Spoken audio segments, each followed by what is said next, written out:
Desa Siantar, terdapat seorang dukun yang sering menolong persalinan di desanya. Tetapi, dukun tersebut dalam menolong persalinan tidak didukung dengan alat-alat yang steril. Petugas kesehatan pun mulai mendata jumlah dukun bayi yang ada di desa untuk dilakukan pembinaan mengenai kebersihan dalam menolong persalinan tersebut dan sebagainya.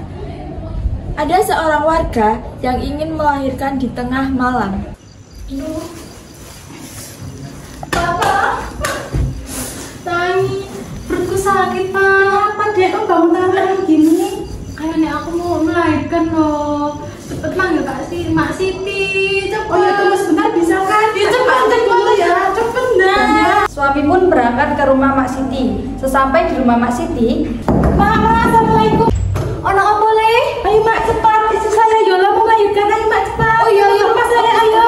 bentar ya, tak ambil alatnya dulu ya. Ayo Mak. Suami dan Mak Siti pun berangkat ke rumah dengan alat yang bersih dan ala kadarnya. Sesampainya di rumah, Ayo Mak, si Yola ini di kamar. bentar ya Dok, lihat dulu. Wah, sudah bisa lahir ini. Waduh, saya tapi nggak bisa lihat darah banyak, Mak. Tunggu dulu nggak apa-apa ya. Mak Siti pun menolong dengan alat-alat yang hanya bersih dan tanpa menggunakan APD. Proses kelahiran pun lancar dan si bayi pun selamat. Akan tetapi setelah bayi lahir, ibu mengalami perdarahan hebat hingga nyawanya tidak tertolong. Ayo Dok, kejar Dok, terus. Ayo Mbak, cepet Mbak. Ayo sedikit lagi Dok, cepet Mbak, cepet.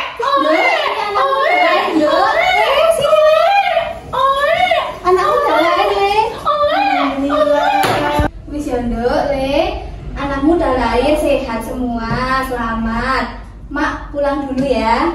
Oh iya Mak, tapi itu kok darah itu saya banyak banget ya Mak. Gak apa-apa, nanti juga berhenti sendiri. Oh iya. Mak pulang dulu ya. Iya. Ada sedikit ini ya Mak. Oh iya, terima kasih ya. Pulang dulu Mak. Dek, astagfirullah, astagfirullahaladzim, Dek, tolong. Dek, gimana Bu? Innalillahi wa inna ilaihi raji'un. Istri Bapak sudah meninggal, Pak. Tidak mungkin, bangun. Keesokan harinya, ada kader yang melapor ke tenaga kesehatan. Tenaga kesehatan pun mengambil langkah dengan mendata dukun-dukun bayi yang ada di desa tersebut untuk dilakukan pembinaan dukun dengan tujuan meningkatkan pengetahuan dukun tentang kehamilan, persalinan, dan lain sebagainya. Halo, assalamualaikum Bu. Bu Bidan, ini saya mau melaporkan ada kejadian kematian ibu setelah melahirkan karena ditolong oleh dukun Bu. Nggih, lalu tindak lanjutnya bagaimana nggih? Oh ya, terima kasih nggih Bu, saya tunggu kehadirannya. Assalamualaikum. Tenaga kesehatan tersebut mulai mendata dukun bayi dengan bantuan kader. Sesampainya di rumah kader Puspa, Assalamualaikum. Waalaikumsalam Bu. Mari masuk Bu. Oke. Silakan duduk Bu. Jadi gini Bu Puspa, saya mau minta tolong kepada Bu Puspa untuk mengumpulkan dukun-dukun bayi yang ada di desa Siantar ini Bu. Oh, mau mengumpulkan dukun-dukun bayi ada apa nggih Bu? Jadi setelah kemarin Bu Puspa telepon saya terkait ada kematian ibu karena ditolong dukun, dari pihak puskesmas memutuskan untuk akan dilakukan pembinaan untuk dukun dan juga kader-kader kesehatan. Jadi nanti Bu Puspa juga saya minta tolong untuk menghubungi kader kesehatan, di mana nanti saat pembinaan kita akan membahas mengenai wewenang dukun bayi dan juga kader dalam kehamilan, persalinan, masa nifas dan juga bayi baru lahir Bu. Oh nggih Ibu, itu bagus Bu. Nanti akan saya bantu nggih Bu untuk menghubungi para dukunnya dan juga saya akan mengajak kader-kader yang lain. Baik, mungkin untuk hari ini kita bisa menghubungi Mak Ija karena Mak Ija kan yang dituakan di desa ini Bu. Oh nggih Bu, mari. Saya antar nggih. Ini Bu. kemudian bidan dan kader pun menuju ke rumah dukun untuk mengajak dukun tersebut dalam kegiatan pembinaan. Sesampai di rumah dukun-dukun, Assalamualaikum, Mak Ija. Waalaikumsalam. Silakan masuk Bu. Oh nggih Bu, makasih Bu.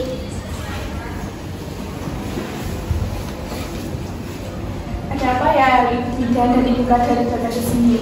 Jadi gini Bu, kami mendapatkan mandat dari Puskesmas untuk mengadakan pembimbingan pada dukun-dukun bayi dan juga kader yang ada di desa Siantar ini. Jadi saya minta tolong kepada Mak Ija untuk mengajak rekan-rekan dukun bayi yang ada di desa ini. Nanti juga akan ada Bu Puspa yang mengajak kader-kader dan juga dukun bayi yang ada di desa ini, Mak Ija. Oh gitu. Di mana pembinaannya ya Bu? Gratis nggak Bu? Kira-kira nanti jam berapa? Kalau nanti saya tidak sibuk, mau usahain. Baik, terima kasih Mak sudah bersedia untuk datang. Jadi nanti kegiatannya akan diadakan di Puskesmas. Kemudian untuk jamnya jam 2 siang nih Mak. Untuk kegiatannya gratis tanpa dipungut biaya apapun Mak. Oh iya Ibu, nanti mau usahain. Nanti usahain datang ya Mak, nanti dapat bingkisan juga dari Puskesmas. Baik Bu. Ya udah Mak, kalau gitu kami pamit untuk mengabari dukun-dukun yang lain ya. Oh ya, hati-hati ya Bu. Oke Mak Ija, mari Mak. Setelah mengunjungi Mak Ija, kader dan nakes mengunjungi ke rumah dukun-dukun yang lain untuk mengajak dalam kegiatan pembinaan dukun bayi. Tibalah hari pelaksanaan kegiatan pembinaan dukun yang diadakan di Puskesmas oleh bidan dan dibantu oleh kader. Dukun-dukun bayi pun banyak di luar ruangan. Acara pun akan dimulai di mana dukun bayi dikumpulkan di satu ruangan di Puskesmas pada hari telah ditentukan. Acara pun dimulai dengan dibuka oleh bidan Soleha. Kemudian Bidan Evin pun menjelaskan materi tentang wewenang dukun bayi dan kader dalam kehamilan, persalinan, dan nifas kepada para dukun bayi dan kader tanpa menyinggung dan meremehkan para dukun bayi itu. Assalamualaikum warahmatullahi wabarakatuh. Waalaikumsalam warahmatullahi wabarakatuh. Selamat pagi Ibu-Ibu, terima kasih telah menyempatkan waktunya untuk datang ke sini. Saya Kader Puspa yang akan menjadi pembawa acara pada kegiatan pada hari ini. Saya lihat ini pada semangat-semangat ya untuk datang ke acara ini. Terima kasih ya pada Mak Ija juga, terima kasih sudah mengajak teman-temannya dan kader-kader saya. Nanti pemaparan materi akan disampaikan oleh Bidan Evin. Baik, untuk waktu dan tempat saya persilakan Bidan. Baik, sebelumnya terima kasih kepada Ibu Puspa. Sebelumnya perkenalkan saya Bidan Evi yang bertugas di Puskesmas wilayah ini. Kemudian di sini saya diberi mandat untuk melakukan pembinaan kepada ibu-ibu kader dan juga mbah-mbah dukun yang ada di Desa Saringan ini. Sebelumnya saya ucapkan terima kasih banyak bagi mbah-mbah dan juga ibu-ibu kader yang telah menyempatkan waktunya untuk datang pada pembinaan pagi hari ini. Jadi begini, menurut informasi kemarin yang saya dapat dari Bu Puspa, bahwa di desa ini terjadi kematian ibu bayi karena persalinan yang ditolong oleh Mbah Dukun seperti itu. Makanya Mbak Parang itu menolak persalinan. Nah itu ada kejadian. Jadi kenapa Mbah Dukun tidak boleh menolak persalinan? Karena menurut wewenang yang ada, Mbah Dukun memang sekarang sudah tidak boleh menolong persalinan. Nah, maka dari itu sekarang hari ini kita akan membahas mengenai wewenang kader kesehatan dan juga dukun desa pada kehamilan, persalinan, nifas dan juga bayi baru lahir. Langsung saja kita ke kehamilan. Jadi wewenang yang pertama yaitu mengusahakan para ibu hamil untuk memeriksakan kesehatannya. Di sini yaitu untuk melakukan ANC. Di sini merupakan tugas para ibu-ibu kader di sini untuk menyarankan ibu hamil pertama bisa mendata, kemudian menyarankan untuk melakukan ANC rutin. Begitu juga kepada Mbah Dukun, apabila ada ibu hamil yang datang bisa disarankan untuk periksa kesehatan saja. Kemudian yang kedua, mengobservasi ibu hamil dan mengetahui secara dini mengenai resiko tinggi.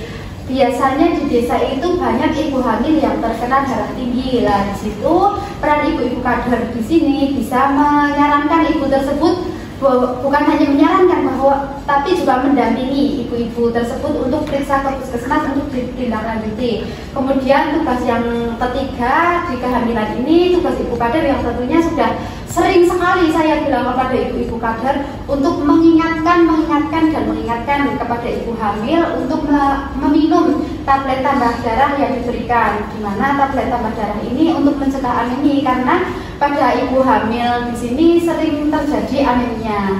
Kemudian untuk tablet tambah darah minimal itu selama kehamilan sebanyak 90 tablet. Kemudian wewenang yang kedua yaitu pada persalinan. Di sini sesuai tadi yang saya bilang bahwa adanya dukun yang menolong persalinan sehingga terjadi kematian ibu, dan sekarang kabarnya dukun tersebut sudah di penjara ya Bu. Iya.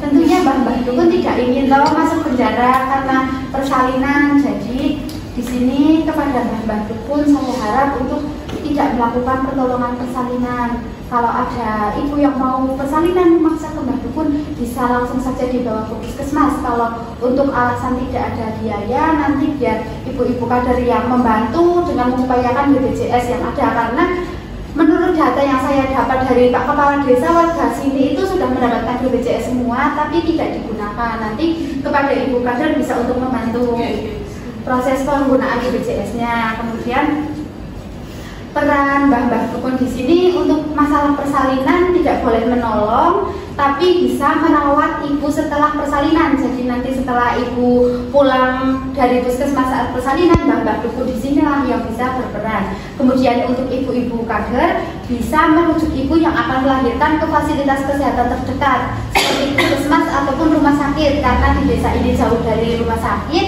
Jadi ya tentunya untuk merujuknya langsung saja dibawa ke puskesmas. Kemudian wewenang yang selanjutnya yaitu pada nifas dan bayi baru lahir. Di sini peran kader dan juga Mbah Dukun, di sini kader bisa melakukan kunjungan rumah bersama dengan bidan. Di sini kader bisa mendampingi bidan untuk melakukan kunjungan rumah dan mendata ibu-ibu nifas yang ada di desa ini. Kemudian kepada Mbah Dukun bisa melakukan perawatan kepada ibunya, bisa membantu untuk biasanya ibu yang baru memiliki anak itu belum bisa memandikan. Lah di sini peran Mbah Dukun ini yang bisa berperan sangat penting, di mana bisa mengajarkan cara memandikan, kemudian cara membedong bayi. Kemudian Mbah Dukun di sini juga biasanya selama 40 hari ya Mbah untuk membantu bersih-bersih rumah atau merawat ibu yang nifas. Nah di sini peran Mbah Dukun sangat dibutuhkan. Kemudian untuk ibu bidan jangan lupa program kita yaitu ASI eksklusif. Jadi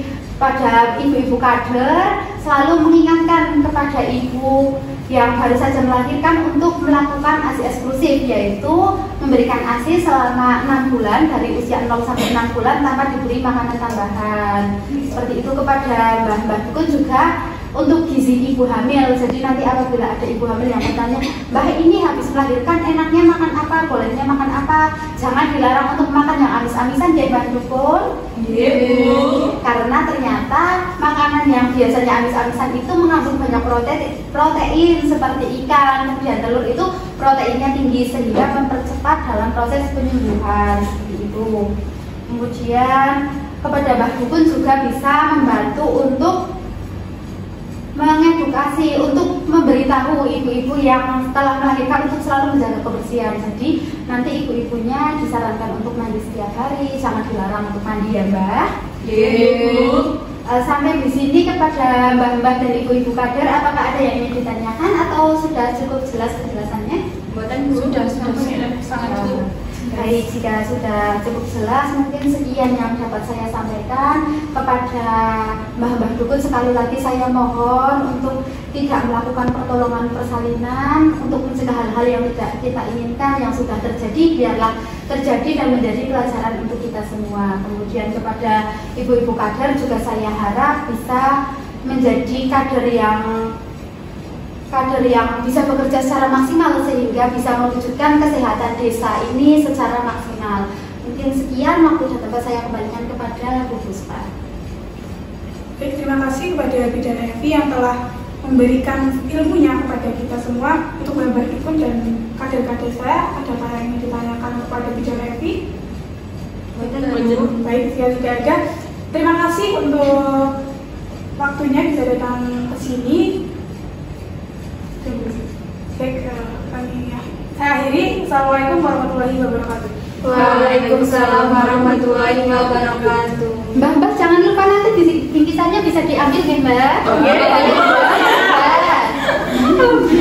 Kesimpulannya, dalam melakukan pembinaan dukun bayi ini dapat meningkatkan pengetahuan dukun bayi terutama dalam profesinya yang sering menolong persalinan di desanya, dan dapat dijadikan mitra bagi bidan desa untuk menurunkan angka kematian ibu dan angka kematian bayi di desanya tersebut. Sekian dari kami, terima kasih.